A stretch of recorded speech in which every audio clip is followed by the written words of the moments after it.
A bem-aventurança. A respeito dessa eterna bem-aventurança dos deuses, na qual se manifesta a silenciosa placidez de toda a profundeza do ser, é preciso dizer mais, a fim de possibilitar um melhor entendimento da diferença essencial entre o afortunado e belo no divino e o belo e afortunado no plano da terra, e para que possamos melhor entender a afinidade que, apesar de tudo, pode existir entre um e outro.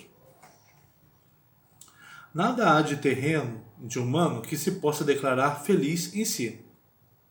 A bem-aventurança não pertence a nenhum ser ou criatura individual. Por isso, o belo poema de Morick, A uma Lâmpada, termina com estas palavras: uma obra de arte legítima. Quem a aprecia como deve? O que é belo, porém, em si mesmo, nos parece feliz. Parece. Quem poderia dizer é? A beleza é um fenômeno, ou como dizia Goethe, um proto-fenômeno. Já a felicidade só nos resplandece no encontro. O amante a recebe do amado, o amado do amante, razão pela qual cada um se afigura ao outro feliz em si mesmo. O reino de Afrodite e da beleza sedutora, Kalos, só o faz o amado com o amante, pois só nessa unidade do duplo o ser do mundo se faz inteiro, e assim devém espelho do divino. Um homem olha um outro homem e acha esse outro homem belo e se apaixona por ele. Ao vê-lo assim, ele diz: ele me parece belo nele mesmo, né? Belo em si.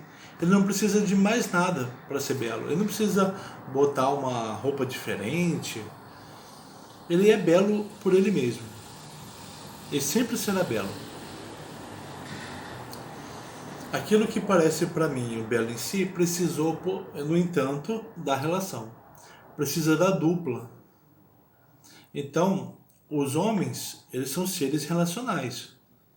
Eles precisam do ver e do ser visto, essa dupla, para que se forme uma unidade, o belo. Para que se forme uma inteireza, uma completude, né, no mundo, né? Uma totalidade no mundo. Parece que o mundo se resume a eu olhando um homem bonito e ele sendo olhado por mim. Isso parece um mundo autossuficiente, unitário, uma unidade construída de nós dois. E essa unidade é o espelho do divino. Qual divindade? Que é a da beleza sedutora, Afrodite. Esse universo, esse mundo criado entre nós dois, ganha o nome de Afrodite.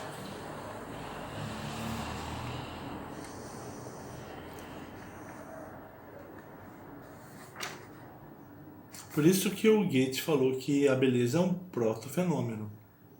Porque o fenômeno é a felicidade no ver a beleza. E a felicidade na beleza quando ela é vista.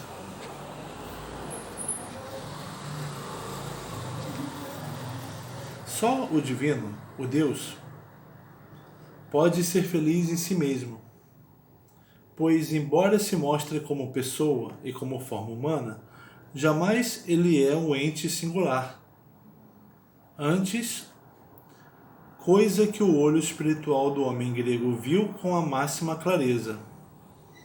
É sempre o ser do mundo em sua totalidade.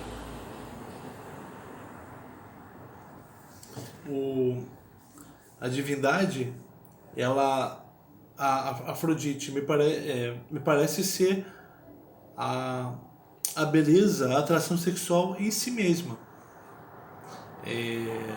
inteira, né?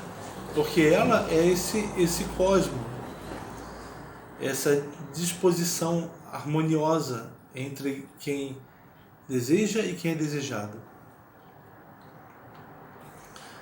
Essa harmonia criada então por essa dupla na relação desejante é o cosmos que é Afrodite.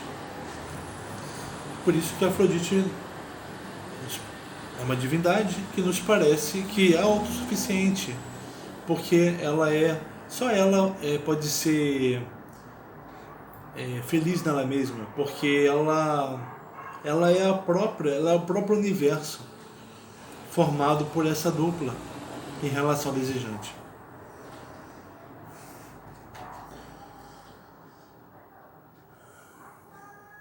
Essa totalidade formada de eu e tu nos faz ela é o ser do mundo, o que ser do mundo, né? A atração, o desejo sexual. Adiante trataremos de esclarecer este ponto. O Deus, por isso, contém em si mesmo a eterna serenidade e bem-aventurança, que no plano humano só pode irradiar no encontro e na reunião do separado.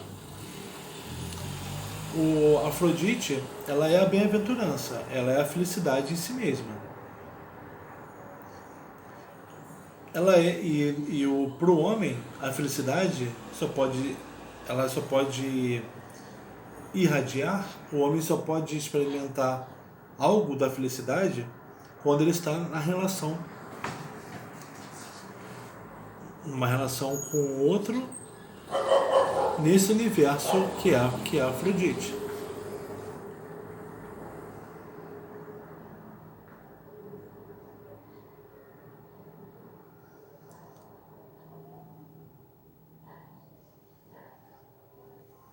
Desta forma, em vez de todas as promessas de salvação tão caras às outras religiões, o divino oferece ao homem a revelação de seu ser, o divino. E com isso, em vez de um penhor para o futuro, em seu presente lhe franqueia os magníficos momentos da eternidade. Por isso que os deuses, gregos, eles são os deuses da presença e não da promessa para o futuro.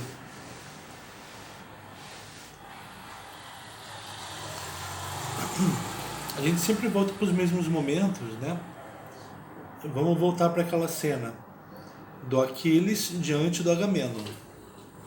Agamenon desonra Aquiles, Aquiles puxa a espada, Atena é enviada por Hera para parar o Aquiles. Atena vai, puxa o cabelo do Aquiles por trás, fazendo-o virar, e ele olha os olhos dela vermelhos, faiscantes, e ela diz: não o mate. Se você não o matar, você vai ter recompensas futuras. Vai ter uma compensação futura. E o Aquiles devolve a espada e se retira. Essa é a cena. Aquiles, ele é livre para agir. Ele foi desonrado, puxou a espada. Nessa ação, Atena pôde interceptar. Todo Deus precisa do homem agindo para interceptar. Mas Atena não está interceptando em qualquer ação, numa ação amorosa. Não, é numa ação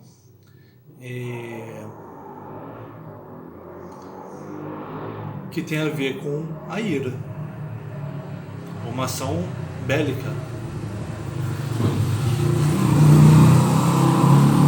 Aquiles está... Enquanto não mata o Agamenon, Aquiles está sempre decidindo: devo matá-lo, devo não matá-lo, mesmo com a espada na mão. Atena, ela entra no Aquiles esclarecendo o que ele deve decidir nesse contexto do que ele deve fazer, o o que ele deve fazer. Em termos de ação bélica ou uma ação que envolva coragem, né? Esse é o âmbito de atuação da Atena. E aqui ele se colocou nele. Entre Aquiles e Agamenon, naquela dupla, Aquiles e Agamenon, Aquiles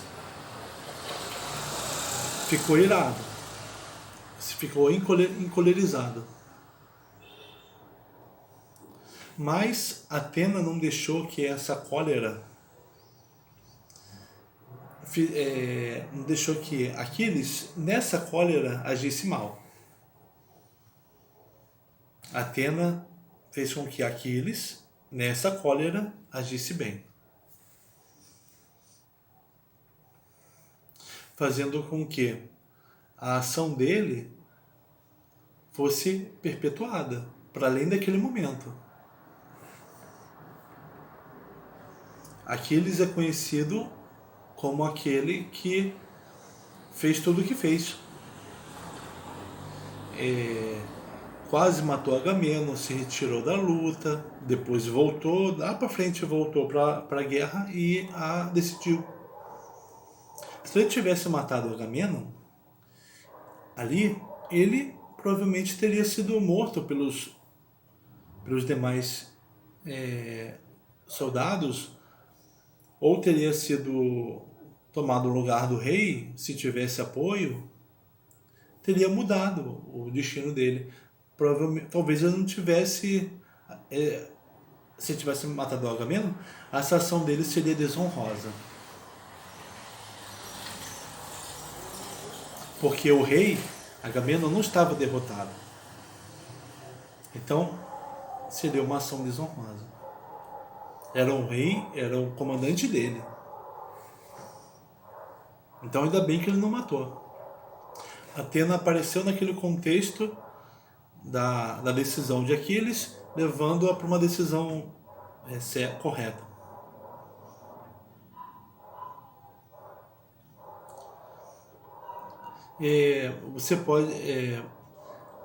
Você pode entender que a Atena, ela é a deusa da decisão, né? Da decisão, a deusa que esclarece o que deve ser feito, né? Esse é o ser dela.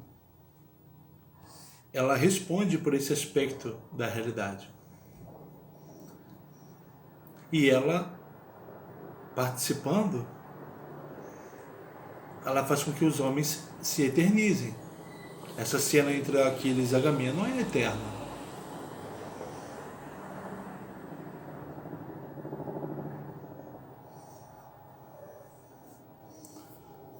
Tá bom? Então a gente volta no próximo vídeo.